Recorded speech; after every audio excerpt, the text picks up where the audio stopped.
you're making two. At the Shiva, we heard a lot of very wonderful things. Right? Okay. Okay. At the Shiva, we heard a lot of wonderful things about Eugene's life in Baltimore. A lot about his involvement in Eretz Yisrael the last 10 or 12 years, I think it was. But I want to go back a little bit further. I mean, stories like when Mike Jeff, you didn't know this story, Mike Jeff was our classmate. Mike was 7 years old and he was crying in the parking lot, and my brother Eugene Olasholm came over and said, "What's the matter?" And he said, "I missed my bus." He said, "Well, where do you live?" And he told him, he says, "Well, get on the bus, I'll take you home." And Eugene put him on the school bus and drove him home. He hot-wired the bus. Eugene was 14 at the time, but he drove Michael Jeff home in the school bus. That was my brother. He solved problems. Rules and laws were a little bit outside of his sphere of involvement, but that was Eugene. Jeremy is Mark Luskin's son, goes back a couple years. Eugene knew Jeremy before Jeremy knew Jeremy. Jeremy's heading to the States or somewhere far off land. I don't know, maybe on the same flight as Pesh, I don't know. He's going out tonight, and I'm going to ask him to say a couple of words because I know he's got to leave. So. Thank you. I don't have any, I certainly don't have anything prepared, just, it's a zchus to be here and to commemorate Gene's memory, and to be together with, I know, of many of his oldest and closest of friends and family.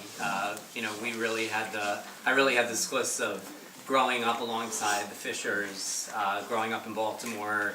Our families were the closest of friends, and it was a type of community that lent itself to families being as close, friends being as close as family. And we spent many a Yontif meal, many a Shabbos meal. We went on family vacations together a number of times, and from my earliest days as a kid growing up on Park Heights Avenue, I knew that the Fishers were an instrumental family and family friend in our lives, and they were always an integral part of our lives. And I know Gene and my father maintained the closest of friendships until literally the very end. I was talking to my father 15-20 minutes before Gene was nifter while he was in the room with him, and we're not blood related, but we certainly feel blood related, and we certainly feel the loss. And I feel very privileged that for 40 plus years I knew Gene well, and on any visit to Baltimore, they were certainly one of the families that I would visit often, and we really feel his loss, and obviously take comfort in how much nachas he had from his beautiful family, and I know family was everything to him, and that we knew that personally. It certainly came out at the Levaya, and I'm speaking to Yoni and his siblings. Certainly, came out in Shiva.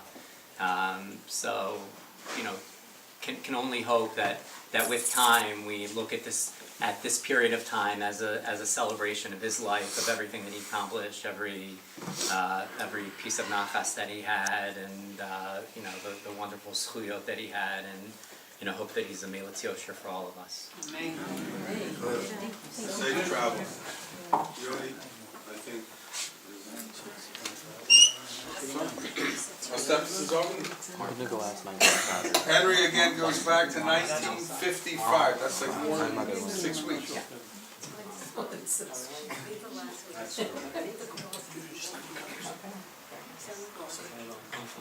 I, having been brought up in Spring Valley, New York, I recall my parents, Alav Shalom, discussing where I would go to school for high school. New York itself, whether it was Tarvadas or Chaim Berlin or whatever it is, they were all X'd out for the simple reason at that time there was a lot of tension between the Schwarzes and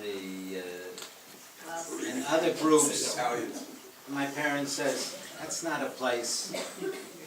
Let's find a place that there's no problems, whatever. And they looked into it, and they found Chafetz Chaim, Talmudical Academy of Baltimore. And at the age of 13 and a fraction, I was sent away to the yeshiva in Baltimore. Coming from a large family, it wasn't an easy transition. And I recall the first 2 weeks was I was homesick and whatever. After that, I just fit into the situation, and my parents had called me up and threatened that if I don't write, whatever it is, they're going to come and take me home. Okay, that was in 1955. One of my classmates was Eugene Fisher. He was a wonderful person. He was a very good friend. And not only that, every year, Talmudical Academy, they would have an annual dinner. The annual dinner had entertainment. What was the entertainment? TA choir. There was a cantata. That's an amalgamation of people getting together, students who had at least a voice, and we were going to sing in this choir. And the administration of the yeshiva decided to call in Seymour Silvermans, who lived in New York, to come by train. At that time, that was the mode of transportation, come by train, and train us for this wonderful cantata. I have the video, by the way, 1960s cantata. There is some problems with this, and that was that anyone that was in the choir had to learn all the songs, and they should know that Seymour Silvermans only at the moment would point to an individual and say, you have the solo. That didn't work very well with Gene. First of all, I not being the tallest in the class, Gene wasn't that tall either. And we stood side by side. And we learned a song, which, incidentally, for the Shloshen,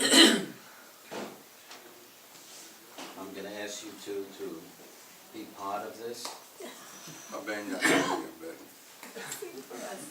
And Gene, who's next to me, he says, Henry, I don't like this. What do you mean? He's not going to tell me at the spur of the second, there's 500 people that are going to be in the audience. I want to know if I have to have a solo. So I said, let the chips fall where they may. So Gene says, I have to fix this situation. I said, what are you talking about? He says, give me a couple of minutes. And he goes in the back, and he speaks to someone, and he comes back and he says, it's all taken care of. I said, what are you talking about, Gene? He said, just wait. Seymour Silverman starts, and he's pointing to this one, that one, the other one. And we're rehearsing. Oh, Seymour Silverman goes like this. He says, someone is totally singing off key. I don't know what's going on. And Gene goes to me like this, taps me. I still didn't know what was going on. And Gene tells me, I told this guy to sing off key. fix his tail for not giving me a solo. Seymour Silverman's picked out, there was about 40 to 60 voices there. He was able to pick out the person that was singing off key. He tells him, there's the door. You're out of this thing. Gene's standing there like nothing happens. The song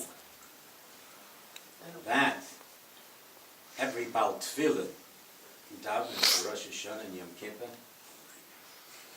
knows it, and it's part of the tefillahs. Ben Yakir Li Ephraim in Yelin Shashulim. And this was the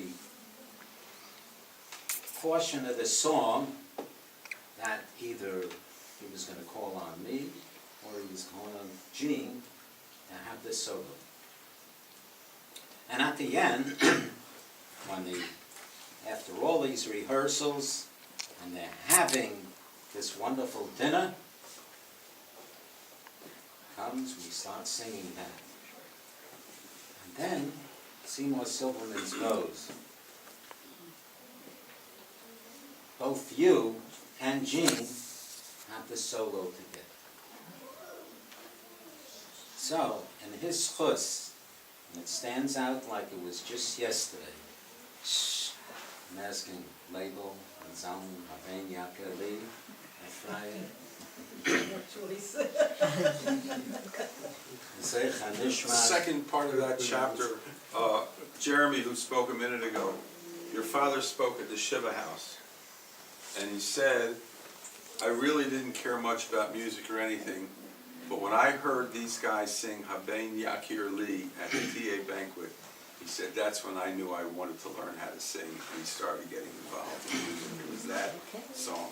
But Henry didn't say that the choir was between 60 and 80 boys.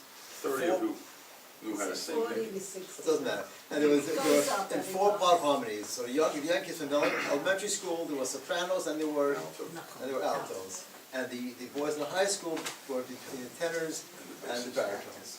There was no basses. And no basses, but that's what we had over there.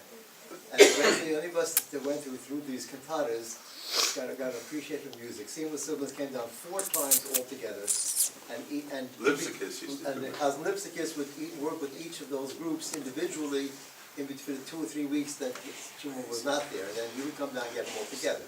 That's how the cantata worked. I left all of that out very simply. I didn't want to bore them. Just for the record, in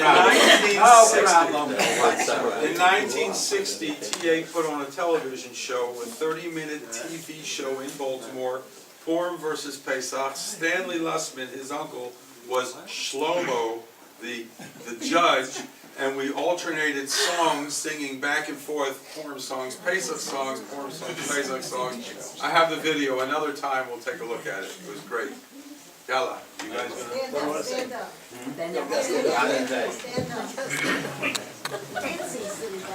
Label and Zalman Deutsch.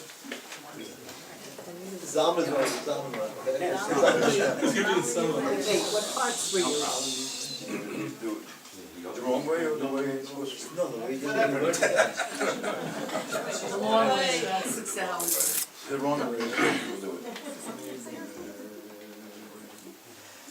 Al yedei avodecha hanvim kasub lemor Kol ovikara sabi yadei Yerushalayim lemor Kol Hashem Zafarti lo chesed Chesed mi'orayim Ahavas kelulos chayim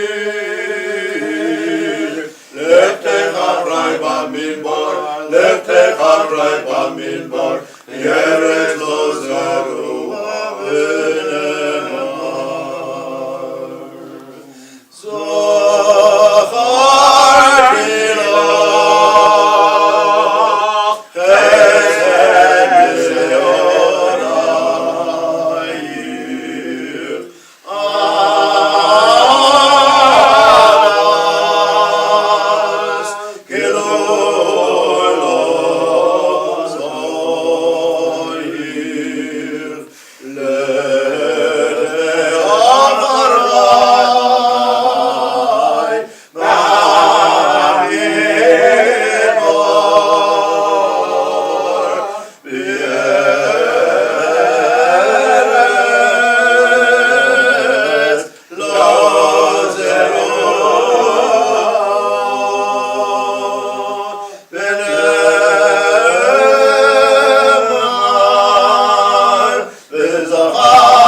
וזכרתי אני אספריסי אותו בימי נעוריי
By the way, what goes around comes around. My parents sent me to Spring Valley to Yeshiva, where I was in class with 3 of his brothers, Eshel, Avi, and Joel. There wasn't room for both of us.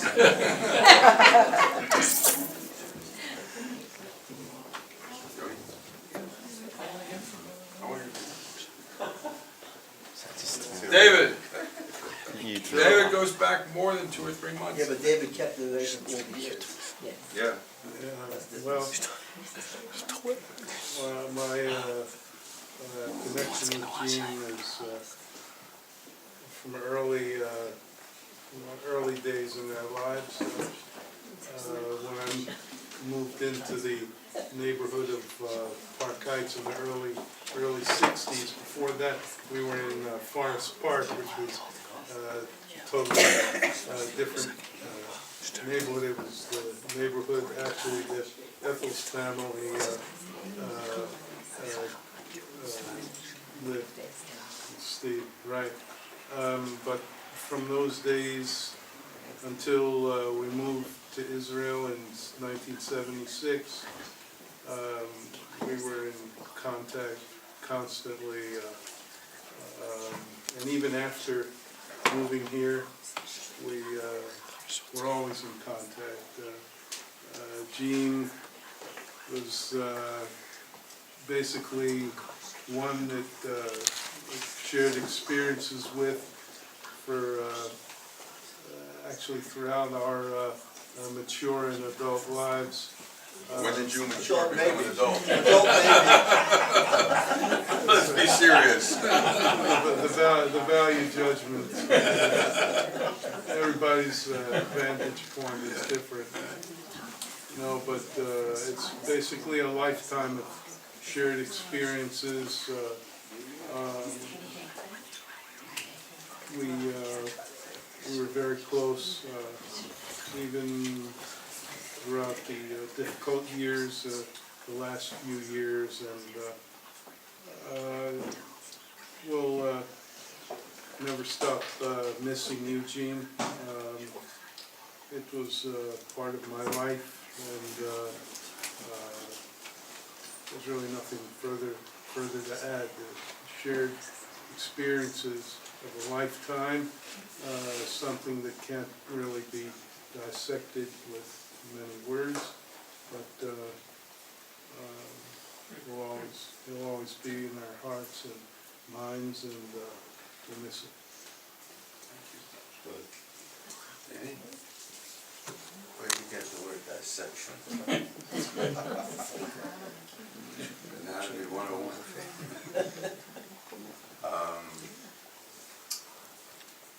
Eugene and I are about the same age, but I came into his life relatively late, even though it's, I don't know, 45 years ago. That's late, No. We moved, my late wife Leah and I, with our young daughter, moved to Baltimore in 1971, and we met, and I must say that Leah and Ethel became the closest friends. And I became very close with Eugene. Yoni and my son Moshe was born in Baltimore. 3 of my kids were born in Baltimore. We were only in Baltimore 5 years. You just didn't waste any time. Hmm? And we had, and just I don't really have a story to tell about Eugene. Well, I do have a story, but I can't tell it here. I don't want to hear that one. Most of the stories I thought David was going to tell the story, but you know which one I mean. No, I don't know. I don't know anything. Don't mention any names, just tell us the story. We'll leave this for another time. We became very close. I wanted to say that my wife Leah was a Brooklyn girl and did not want to leave Brooklyn, had never left Brooklyn, did not want to go to Baltimore in the worst way. And when we, right? Ocean Avenue. And We have to come from the same background, so. right, Adina knows. And but we got to Baltimore, we became very close friends with several families, including, of course, the Fishers and the Lussmans and others. But Is that me? and I had a special connection with The others. Dave McGurts, and but in 1976, when we left Baltimore, Leah did not want to leave Baltimore. Oh, wow. That's how much we fell in love with, not with Baltimore, but we fell in love with the close families that we especially Eugene and Ethel. And we remained close all the years after that. And we had the privilege of spending a Shabbos with them not so long ago. Yona was there. And I'll miss him.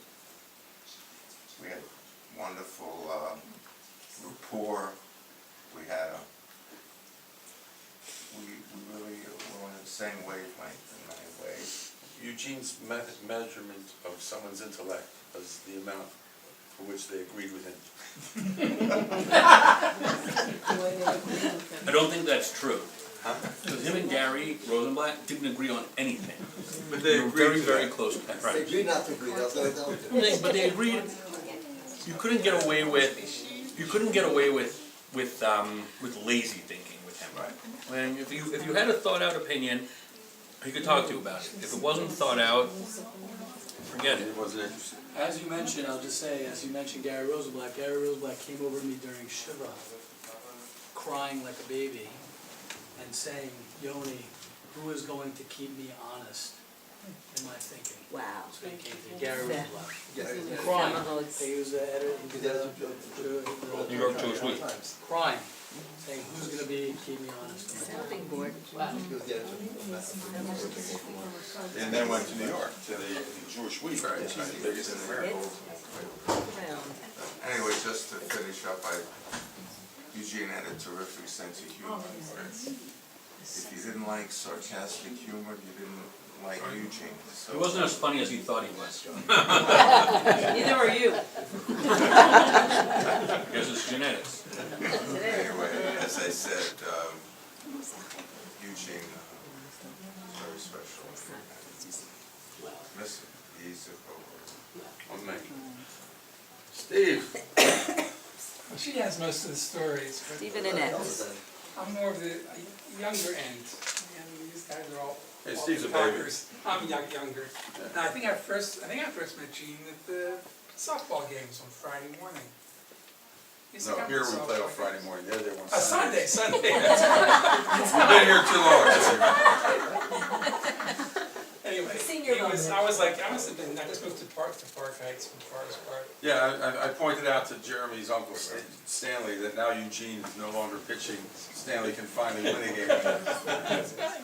See, Gene was the dominant person in the field. I mean, Gene was, if anybody sort of was the person they came to with any kind of disagreements, he was the one that would, at the end all the fights and set people straight. And then I knew Gene afterward from Hertzberg's. Gene Now, actually. there's a normal environment.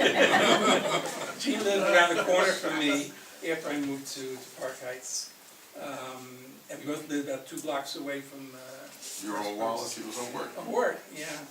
And there, again, they had all the older men from the show, and you had Gene. And again, Gene was a force. He's always a force to be reckoned with. Yeah. Anyway, and then Eugene had an inborn idiot detector. You could pick him out of any crowd. there he had no problem. There he had no problem, he was never By afraid the way, to point it you out. totally took that from me and you cleaned it up. Thank you, okay. And then finally, I must have been, I guess, I don't know how old I was, 25. Yes, detectors, what do you have? Decided that, gotta get married. He saw you smiling too much, so he said, we gotta get this boy And, married. I wasn't really aggressive. Gene just wouldn't leave me alone. I mean, Great. yeah, right? He pushed, and eventually. So Gene always had his space in my heart, always. Annette? So I did bring some pictures, you could pass it around. Ethel and Eugene moved onto 3 doors away from my parents when I was in high school, and I think they were in Labyrinth, we were in Williamston. The backyards were like 3 backyards away. We weren't I think Arye was a baby. I have pictures of Avi, Arye, and Yone when they were little, but I'm not gonna, I won't pass that around. Nobody ever said, I don't know if people say this about Eugene, but first of all, Eugene had so much kavod for my parents, Eugene and Ethel. They always called my parents Mr. and Mrs. Altman. Only once did I hear Eugene call my father Leipzig. My father got very upset about something and he called him by his first name. he always called my parents by their first name. And my father helped him all around. So I'm thinking, I have to say, my sister and brother and I, we felt that Ethel and Eugene were our big sister brothers. Mamash. Ethel was my big sister in Beis Yaakov, okay? And then when they got married and they moved over, they were like part of the family. But I forgot to say, the first time I met Eugene, we walked near Israel in Simchas Torah. Oh, wow. Okay, in the old neighborhood from Lower Park Heights to walk wasn't so bad. The way it Park worked is Heights this, Avenue. we lived the furthest down on 7 Mile Lane. Right, you were the 7 furthest. Mile Lane, We right? were on 7 Mile Lane, we picked up one couple, picked up David Zallis, and we got the Glengyle, and then on Falstaff, we picked up a few on Williamson, which was you Right. guys, then on Clarkland, and by the time we got to Ner Israel, we were like 50, 60 people. And then, of course, we leave after Hakofis at 2 o'clock in the morning, Right, we walk and it back. trickles down until we were the last ones coming home. Okay, But that was life for 15 years like that. that's great.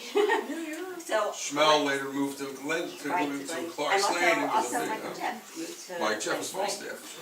This is what I remember, anyway, that we were walking home and we were getting, it was much further to Park Heights than the old neighborhood from the Lower Park Heights. We were walking home and Ethel was tired, and she said to, they were engaged already, she said to Eugene, I'm really tired, so Eugene picked her up and carried her. That was my first, I don't know if it was So anyway, that was, but then they got married and they moved next to my parents and they were Well, I on wasn't my there yet, I must have been You didn't 1968. you all. 68, I wasn't there I yet. remember. I was already. No, Steve wasn't there yet. Steve living in I was Forest in the Park. picture He yet. lived in Forest Park. We were, Steve didn't talk about that. So, and they were, anyway, so my sister brother also wanted me to. This is my parents' wedding. Mine, No, our it's our wedding. wedding. Your wedding? It's our Our wedding. wedding. Okay. But now I'm not gonna be in order anymore, so, okay. So, anyway, so, besides that, Eugene, my parents didn't have a car, so Eugene, my sister said to say that Eugene would like, would drive, they needed errands, they need to go shopping, then Eugene would take my parents shopping. She remembers one year after Pesach, Eugene drove her to Blue the Chevy bakery. convertible. I know. Yeah, and he drove my sister to the bakery so they could be there when the bakery opened and buy bread right after Pesach. I remember Eugene taking her. They really have a million stories they wanted me to say about Eugene. So I'll just say that my brother Shia also sings and plays guitar. He remembers that one time he and Eugene had a gig at some ladies' auxiliary tea, and the two of them went and they sang, and they got paid. And every Friday night after supper, they would go to Ethel and Eugene to sing Smee Road. And when my mother was sick in Los Angeles, my brother says he remembers that he would call Eugene, sitting during the Tipulim, he would call Eugene, and Eugene would like talk to him just to keep him, get him through sitting next to my mother. That's for my brother. He has a million other stories. My sister just said Eugene would drive her around or take my parents around if they needed help. Oh, wait a minute, there's something about, my father helped, let's see, they built a fence, and my father, the last thing Shia said was that my father gave Eugene a cutting of a plant. And when Shia left Baltimore, Eugene gave Steve Shia a cutting of the plant. And Shia buried it, planted it in his house in California, and it's still growing there. So this is the cutting from my father that gave Eugene that Shia has now. Anyway, so they were like my It's like a big family sister. tree. No, it's family. So if you really look at the old movies from Ethel and Eugene, you'll see a lot of pictures of my parents and of us because they were much family. And even when they moved, if I went on a date with somebody, I had to give Ethel and Eugene a report, how it went. And I can't remember exactly how they fixed this up. There were a lot of people trying to get Steve and I to go out. And I think that it was around, like right after Pesach, I was home in Baltimore, and Moshe Arya was at Ethel and Eugene for Pesach. And I remember talking to Ethel and Steve and everything about what I should wear on my date with Steve. And I had to give like progress reports about, anything. So that was a very strong cashier with Ethel and Eugene, and we got married. And so Eugene had the last bracha. That's why he's in the picture. He had the last bracha at the wedding. He sang it really nicely. And even though he didn't walk down, Ethel was a maid of honor. But Eugene is in the pictures with all the guys that walked down at the wedding because he was part of the family, so he had to be in the pictures with us. And then when we came on Aliyah, we had a Chug Aliyah in Baltimore, and they were part of, they came on the thing, and so we came first. And we closed up our apartment, and we couldn't go to Steve's mother the last night because she was upset that we were going on Aliyah. We couldn't go to my parents because they were upset we were going on. So our last night in Baltimore, we slept at Ethel and Eugene's. And then the next day, we went on Aliyah. And then there's a picture there from, they were in Gilo in the Merkaz Klita. They came to Shabbat. Do you remember being in Gilo? So we have a picture, I don't know who's in the picture. Is this because your little his father- brother, Steve? Is our character? No, brother. He doesn't. You don't have a little brother. So anyway, there's a picture of Eugene in the Merkaz Klita. We all had a little reunion. And the thing is that in today's Jerusalem Post, I know you saw there was the restaurant that they talked about. Eugene always said to us he wants to do cattle farming in the Golan. Beefalo.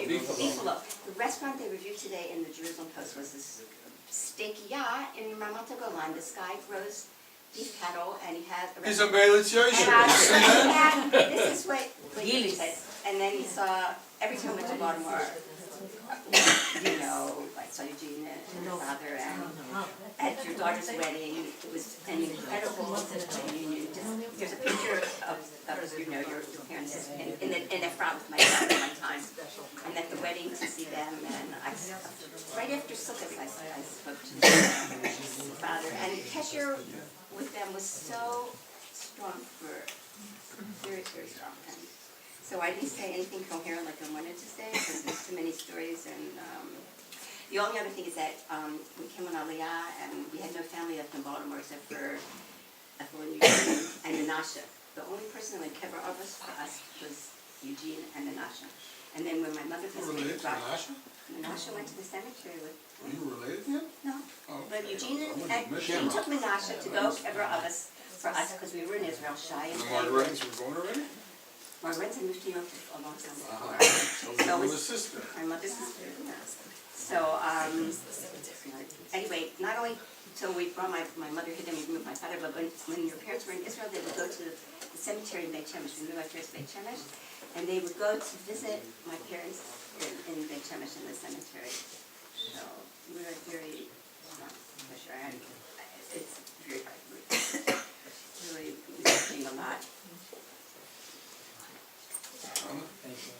Very short. We spent only 6 months in Baltimore. As you said before, Jean helped us find this apartment, a beautiful place. And what we learned from him was Haknasat Orchim, because the minute we came, we were so welcome. And through him, we got to know some people. Every Shabbat we were invited at the beginning, then when I re-invited them to us, one Shabbat I remember it was pouring, and we got soaked when they came to us. And poor things, we could change our clothes, but what would they do? So we gave them ours, can you imagine? Etzel wearing my Eugene clothes. must look great in skirt. I look great. And then we gave them raincoats to go back. And I remember once we came to him one afternoon and he was so happy to give us, he grew some vegetables in the backyard and he gave us a huge tomatoes. This is from I can't forget it. It was so tasty. It was huge. Was it cutting from Annette's father's? Yes. And also what I recall was that he was so, how do you call it? Obsessive, about his game. Tuesday. Oh my Oh, God. yeah, I thought they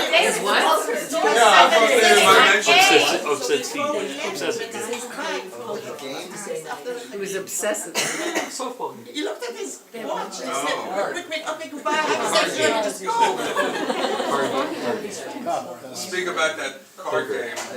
Rabbi Feldman, we were in Shir together, Rabbi Feldman Shir. and he once asked me about getting Eugene, where the shiur was on the same Tuesday night. And he once asked me about getting Eugene and some, Morris Lussman and a couple other guys to come to the shiur. I said, Rebbe, they already have a Seder on Tuesday. They already have a Seder on Tuesday night. He said, oh, yeah, they're learning. I said, yeah. What are they holding? I said, they're holding in the Union of Mesachik Makubiyot. They play cards.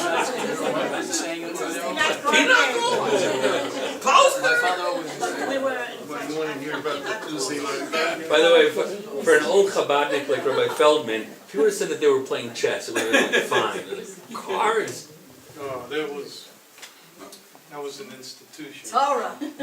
He played this year on Christmas and New Year's. They're all still playing with my money, by the way. They played all Christmas Eve. Is that where it went? It's over. I remember. You know, they said that's it. It's part of HaChavila. Who do you play with? I think Jason Broad Broad, Max Not Jason, Eisenberg, David. David Broad, Max Eisenberg, Morris Lussman. Eddie You were Nadiv. there. Eddie Nadiv was much later. What's his name? The other Israeli. I sort of cut out Hertzberg was the first one to on check the way out. to the airport in 1976. But before that, it was every Tuesday night religiously. And It was a big And that's adjustment. all night Christmas and New Year's. Which religion? It was a big adjustment.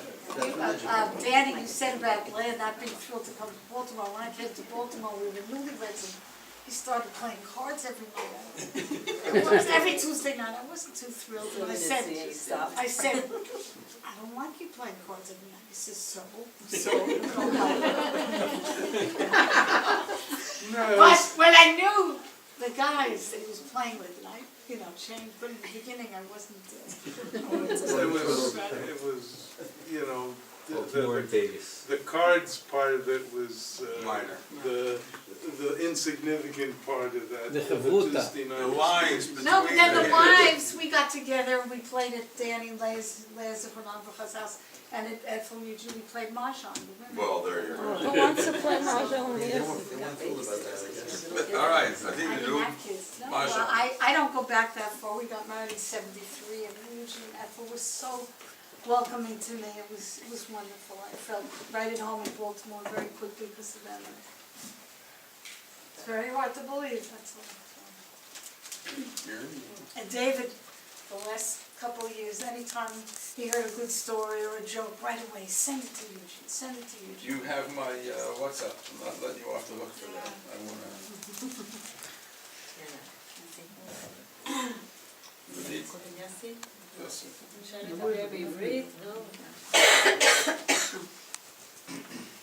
He's a public speaker. Can't see him. Called the Chulta? Oh,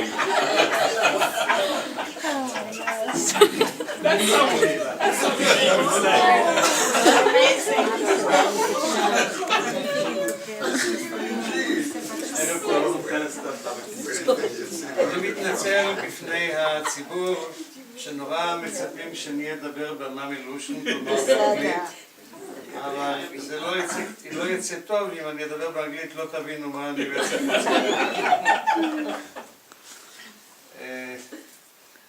ראשית, מאחר ושני היהודים האלה חזרו מהשבעה בארצות הברית, רצינו לבוא, רעייתי ואני, לנחם, לעשות ניחום אבלים, כי ניתן לנחם גם 3 חודשים אחרי הקבורה, אבל מאחר ושמענו שיש את הדיבור החשוב הזה, אז כבר היום אנחנו רוצים לומר לכם, המקום ינחם אתכם בתוך שער אבלי ציון בירושלים, ולא תדעו דאבה עוד.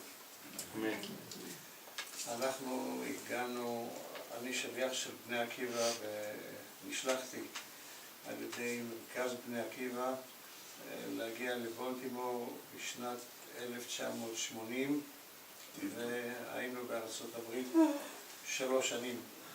אנחנו נסענו לארצות הברית עם 3 ילדים, חזרנו לארץ ובאו עוד 3 ילדים, ככה שיש לנו 6 ילדים. רעייתי כמובן עזרה לנו בנושא השליחות, כלומר אני נשלחתי כשליח, אבל שליח זה לא לבד, זה יחד עם האישה ביחד. והיה לנו באמת, אני לא יודע אם לקרוא לזה הצלחה מיוחדת, אבל זה ברור כשאתה בא לארץ זרה, ואני לא צריך להגיד לכם, אתם כולכם הרי עברתם את השלב הזה של להיות עולים חדשים. וכשאתה מגיע למקום חדש, ואתה לא מכיר אף אחד, זה לא פשוט להעביר את השנה הראשונה, וגם בהמשך, אם אין לך איזה דו-שיח עם אנשים שאתה מוצא שפה משותפת איתם. ואירע לנו הנס, אם נקרא לזה ככה, שיוג'ין פישר יוג'ין היה הפרזידנט של ה-RZA בבולטימור.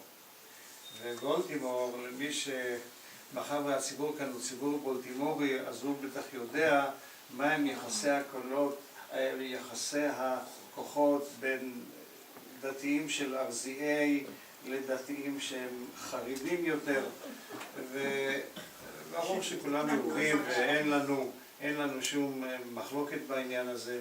ובכל מקרה, כשהגענו לארצות הברית, מצאנו משפחה חמה, יוג'ין ואתל, שבאמת נתנה לנו להרגיש שאנחנו לא לבד. ומבחינתנו זה לא היה כל כך פשוט, כי אתה באת לתנועה שאתה רוצה להכניס בה רוח ואטמוספירה ושתהיה פעילות, והדברים לא היו פשוטים בגלל הסיבות הפוליטיות שהזכרתי עכשיו, וכמובן רצינו להצליח בעבודה שלנו. אבל לפני שאני אמשיך בעניין הזה, שמעתי כאן מקהלה של שירה, המנצח גם כן היה פה ביניכם, אתה אחראי על הערב. בכל מקרה, אני גולש טיפה הצידה, כי שמעתי כאן, זו פעם ראשונה שאני שומע את הקטע